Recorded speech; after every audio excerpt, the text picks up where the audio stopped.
कचेरी ही दुर्गावरलं अत्यंत महत्त्वाचं ठिकाण समजलं जायचं। या कचेरीमधून किल्ल्याचा कारभार ठेवला जायचा। सर्व आवक-जावकच्या नोंदी, किल्ल्यांचा खर्च, व्यवहाराची नोंद, आलेले सैन्य, सरदार, दारुगोळा, धान्य कोठार अशा सर्व बाबीची माहिती या कचेरीच्या माध्यमातून, म्हणजे कचेरी म्हणजे किल्ल्याचं जणू कार्यालयच। कार्यालयामध्ये जशा प्रकारे सगळ्या नोंदी केल्या जातात, आज ज्याला ऑफिशियल भाग म्हणतो किंवा कार्यालयीन भाग म्हणतो, तो कार्यालयाचा भाग या कचेरीच्या माध्यमातून सर्व केला जायचा। आणि किल्ल्याचा जो किल्लेदार आहे तो किल्लेदार यावर देखरेख ठेवायचा।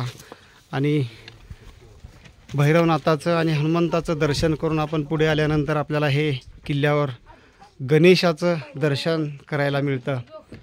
शिवरायांनी किल्ल्यावर देवी, गणेश, हनुमान आणि महादेव याच हिंदू देवताची स्थापना केली, कारण याच हिंदू देवता आपल्या शक्तीचे प्रतीक आहेत, आपल्या प्रारंभाचं प्रतीक आहेत, ते आपल्याला प्रेरणा देत असतात। म्हणून शिवरायांनी हे गणेश मंदिर या ठिकाणी स्थापन केलं। आणि हा जो आहे तो बारव, ज्याला टाके म्हणतो, तर या टाक्यामधलं पाणी जे आहे ते किल्ल्यातील सरदारांना, किल्ल्यातील सैनिकांना दिलं जायचं। आणि अशा प्रकारची एक त्या काळची किल्ल्याची रचना आपल्याला पाहायला मिळते की किल्ल्यासाठी पाणी पण व्हायचं आणि त्यामधून बांधकामासाठीचा दगड पण यामधून खोदला जायचा। आणि इथून जो निघालेला दगड आहे तो दगड या मंदिर निर्माणासाठी, किल्ल्याच्या बांधकामासाठी, किल्ल्याच्या तटबंदीसाठी, किल्ल्यातील कचेरी सदर बांधण्यासाठी केला जायचा। असा हा तुंग म्हणजेच प्रचंडगड, कठीणगड नावाचा किल्ला विद्यानिकेतन संस्कार केंद्राची मुलं पाहत आहेत।